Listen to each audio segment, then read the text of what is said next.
یو زمانه داسې تېره شوې ده چې په هغې کې به هر غټ ساینسدان مسلمان و، لکه څرنګه چې نن سبا یهودیان په هر فیلډ کې ترقي کوي. دغه شان یو زمانه وه چې مسلمانان په هر فیلډ کې په ټاپ باندې وو. په دغه دور کې د مسلمانانو د دنیا په غټه حصه حکومت و، او دغه دور ته نن سبا د ګولډن ایج اف اسلام ویل کېږي. په 628 کې چې کله خلافت معاویه رضی الله عنه لاسته راغی، نو په دې سره د خلافت بنو امیه آغاز وشو. دغه زمانه کې به غیر مسلمه خلکو ټیکس ورکوه مسلمانانو ته، او کله چې به خلک مسلمانان شو، نو بیا به د دوی نه ټیکس ختم شو. ډېر وجې نه ډېر خلک په دغه زمانه کې مسلمانان شو او اسلام ته راوړېدل. لیکن د بنو امیه په زمانه کې وروسته بیا داسې بادشاهان راغلل چې هغوی به دغه خلکو هم ټیکس ولګوه، کوم چې نوي مسلمانان شوي وو. خو به هر حال د بنو امیه په زمانه کې ډېر خلک اسلام ته داخل شوي وو. اگر چې د دوی په دور کې مسلمانانو د ساینس او ټکنالوژي په میدان کې ترقي نه وکړي، لیکن دومره فایده خامخا شوې وه چې مسلمانانو ته ډېرې فتحې ملاو شوې وي، او په دې سره اسلام په ټوله دنیا کې خور شوی و. د رسول الله صلی الله علیه وسلم په زمانه کې مسلمانانو ته د جزیرة العرب په ټولو علاقو کې فتحې ملاو شوې وي. بیا د خلفای راشدینو په زمانه کې د فتوحات سیوا شو، تر دې چې خراسان نه واخله افریقې پورې دا ټولې علاقې د مسلمانانو په حکومت کې داخل شوې. دې نه بعد د بنو امیه په زمانه کې د فتوحات سیوا شو، تر دې چې افریقا، سند او هسپانیا دا ټولې علاقې د مسلمانانو لاس ته راوړلې دي. 661 نه واخله 751 پورې بنو امیه حکومت کړی و. دې نه بعد د بنو امیه خلافت ختم شو، او د خلافت عباسی په نوم باندې دویم ځل خلافت شروع شو. بنو عباس د رسول الله صلی الله علیه وسلم تر عباس رضی الله عنه اولادو، یعنی دوی د الله د رسول د خاندان نه وو. بنو عباس په دا ویل چې موږ د الله د رسول د خاندان نه یو، دې وجې نه خلافت زموږ حق دی، او په کار د اجداد زموږ سره وي.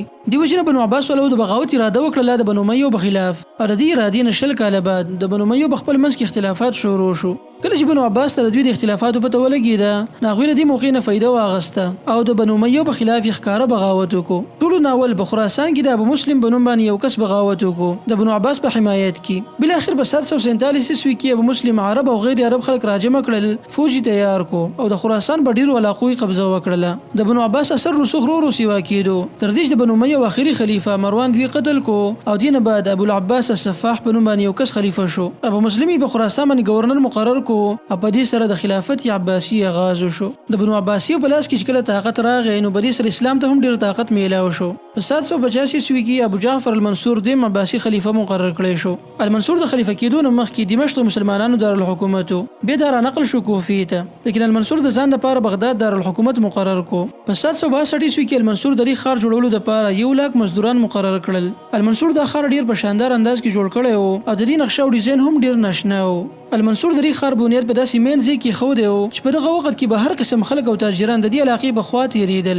دې وجې نه دا ښار په لږ وخت کې ډیر زیات مقبول شو. په 786 عیسوي کې هارون الرشید پنځم عباسي خلیفہ مقرر کړی شو. هارون الرشید په بغداد کې یو غټه لایبرري کولاو کړې وه د بیت الحکمت په نوم باندې. دې لایبررۍ ته به د دنیا د هر ګوټ نه خلک راتلل، او دې ځای کې به خپل معلومات او تجربې خلکو سره شیر کولې. بیا به دا معلومات او تجربې د مختلفو ژبو نه دلته عربۍ ته منتقل کېدې. دې وجې نه په دغه زمانه کې عربي او ساینټیفیک ژبه ګرځېدلې وه د ساینسدانانو دپاره. بغداد ته به صرف مسلمانان نه بلکې عیسایان، یهودیان او دین علاوه هر مذهب والا خلک راتلل. په کوم فن کې چې به هغوی ماهر وو، نو هغه به دلته د خلکو سره شیر کوو. دې وجې نه مسلمانان ډېر په لږ وخت کې په میتس، ساینس، کیمستري، اسټرانومي، اسټرالوجي او له دین علاوه په ډېرو فنونو کې ماهر شو. په دې سره مسلمانانو کې ډېر ماهره ساینسدانان هم پیدا شو. موږ به تاسو د دې ساینسدانانو تاریخ او د دوی ایجادات په مختصر انداز کې ذکر کوو.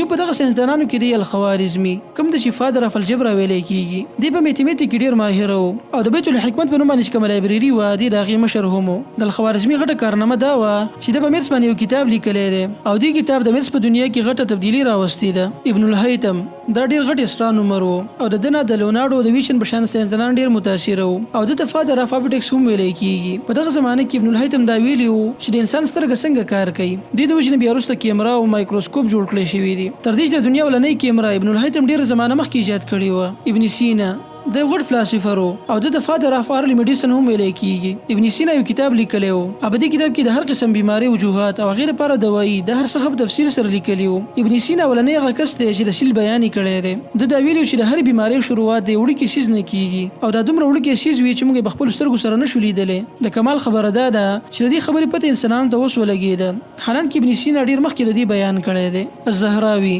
د فادر اف ماډرن سرجري هم ویل کېږي. یورپ کې چې به خلکو کله سرجري کوله، نو هغې لپاره به د کتابونه کتل. او زهراوي اولنی ډاکټر دی چې کامیاب اپریشن یې کړی دی. نن سبا چې د اپریشن لپاره څومره هم آلات دي، نو د دې ټولو آلاتو بنیاد او د دې نقشې زهراوي په خپل کتاب کې ښه په تفصیل سره بیان کړی دی. ابن بطوطه د یو غټ ریولرو د بل دنیا په مختلفو علاقو کې ګرځېدو. د بیا وروسته یو کتاب لیکلی دی باغی کې د هر علاقې کلچر او ثقافت یې په تفصیل سره بیان کړی دی. په هوا کې پرواز کوونکی اولنی انسان عباس بن فرناس دی. د اسټرانومر فزیشن کمیشن انجینیرو دا اولنی انسان دی چې په هوا کې کامیاب پرواز کړی دی. ابن خلدون دا فادر اف اکانومکس دی. نن سبا یورپ او مغربي ممالکو کې موجود ساينسدانان ډیر فائدہ اخلي دغه اصولونه کم چې ابن خلدون یې خودي دي. اکه نن سبا دغه خلکو نه تاسو وکي ناغوی دغه مغربي ساينسدانان پیژني لیکن د دوی کوم استادان دي هغه دوی نه پیژني.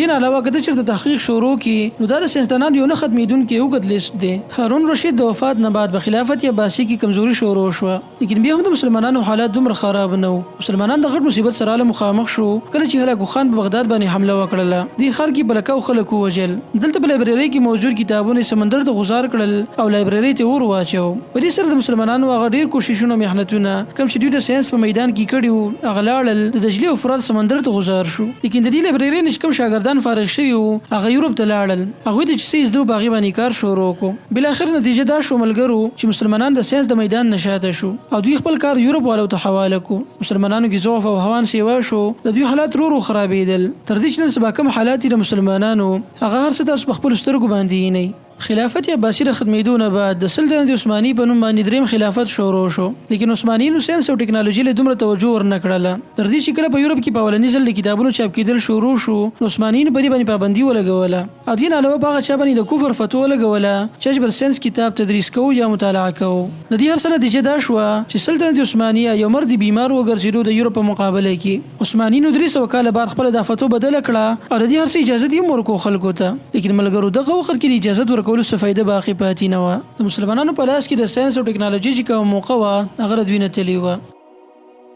نو ملګرو د مسلمانانو هغه تاریخ دی کوم چې د دوی عروج او زوال معلومیږي. دا موږ تاسو مختصر انداز کې پیښ کو. ان شاء الله کبه چې د مقرغله نو موږ به تاسو د ساينسدانانو کې د هر یو تاریخ په تفصیل سره بیان کو. والسلام علیکم ورحمت الله وبرکاته.